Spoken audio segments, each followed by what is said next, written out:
улсын засгийн газар бас одоо нийслэлийн удирдлагуудын зүгээс хүн амын эрүүл мэндийн үйлчилгээ, эмчилгээ онцлогооны чанар стандартыг сайжруулахтай холбоотой бүхий л арга хэмжээг авч хэрэгжүүлж байгаа.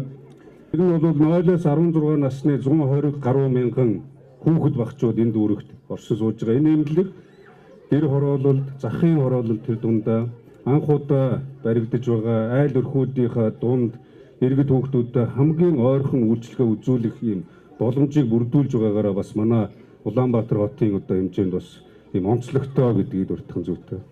Одоо энэ эмнэлгээр 13,000 гаруй хүүхэд багчууд үйлчлүүлэх. За цаашлаад манай одоо Баянзүрх дүүргийн иргэд оршин суугчдын эрүүл бас аюулгүй орчинд ажиллаж амьдрахтай холбоотой олон асуудлуудыг шийдвэрлэхэд тэр дундаа хүүхэд багчуудын бас эрүүл мэндийн үйлчилгээг цаг алдахгүйгээр үзүүлэх, урьдчилан сэргийлэх, за тэгээ шаардлагатай эмчилгээ онцлогооны үйлчилгээг яг одоо энэ байрандаа үзүүлэх, хэвтэн эмчлүүлэх, дээрээс нь 25 төрлийн тоног төхөөрөмжөөр одоо бүрэн онцлогоо эмчилгээг хийх юм боломж нь бүрдсэн ийм сайхан эмнэлэг одоо өнөөдөр ашиглалтанд орж байна.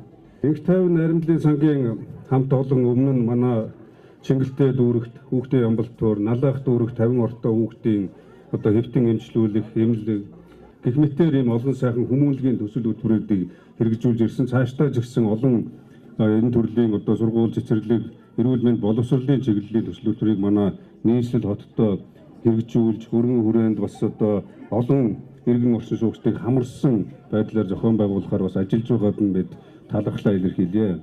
Тэр хүрээнд бас олон арга хэмжээнүүдийг төлөвлөж байгаа. Тэр бүхэнд бас энд хүрэлцэн ирсэн зочид төлөөлөгчдийнхээ бас хамтран ажиллагч дэмжигчдийнхээ оролцоотойгоор хүчин зүтгэлтэйгээр ялангуяа одоо бас манай нийслэлийн иргэд оршин суугчдийнхаа санал бодол дээр тулгуурлаж шийдвэрлэх асуудлууд илүү үр дүнтэй төсөл хөтөлбөрүүд өгөөж өгнө гэдэгт эргэлзэхгүй. Ингээд Монголын хүүхэд багчууд ирээдүйн хойч үеийн эрүүл сарвал ажиллаж, аж төрж амьдрах боломж нөхцөлийг бүрдүүлэхэд үнэтэй хувь нэмрээ оруулж байгаа та бүхэндээ болон та бүхнээрээ дамжуулан Бүгднайрамд Хятад ард улсын ард түмэнд бас чин сэтгэлийн талархлаа илэрхийлье.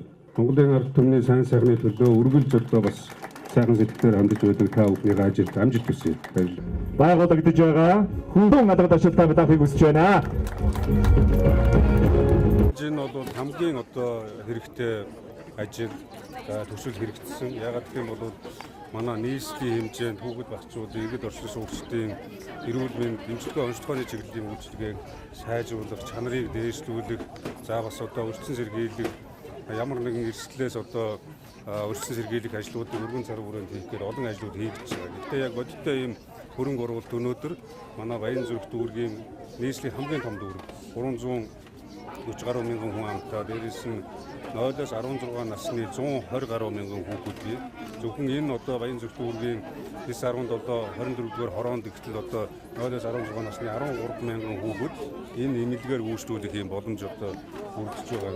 Хамгийн гол нь ийш тийш нь одоо яваад очрлоод гэдэг юм уу эмнэлэг онцлогооны үйлчлэгээ авах цаг хугацаа алдаад Улаанбаатар хотод ялангуяа энэ захын дүүргүүдийн захын хороол дотор яг гэр хороол дотор баригдаж байгаагаар онцлогтой. Тэгээ олон хүүхдэд бас энэ үйлчлэгээ үзүүлж, урьдчилан сэргийлэх бас одоо эмчилгээ онцлогыг хийх юм ажлууд хийгдэнэ. Цаашлаад энэ инх тайван найрамдлын сан хөгжлийн сангийн шугамар өмнө нь бол бид Налаах дүүрэгт 50 ортой хүүхдийн барилга барьсан, 2 жилийн өмнө ашиглалтанд оруулсан, Чингэлтэй дүүрэгт амбулаторь барьсан. За тэгээд одоо энэ төслүүд цааш нь үргэлжлээд ингээд яг одоо хүүхдүүдэд, иргэдэд эрүүл мэндийн үйлчилгээг хүргэх, хэвтэж эмчлүүлэх юм боломж нөхцөлийг бүрдүүлж байгаа онцлогтой юм.